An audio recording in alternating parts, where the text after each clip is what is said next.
أبدا. كتاب الله وعترتي، هذه الرواية الصحيحة.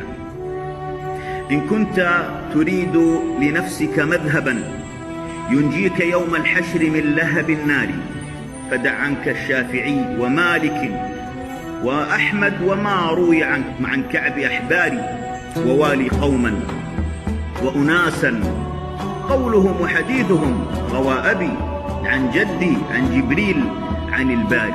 هؤلاء آل البيت أعلى سقف في الأمة الذين أذهب الله عنهم الرجس وطهر صلى الله عليه وعلى آله صلاة دائمة إلى يوم الدين.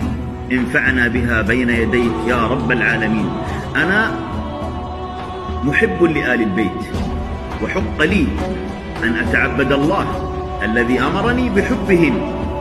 لا أسألكم عليه أجرا إلا المودة في القربى، فنشهد الله على حب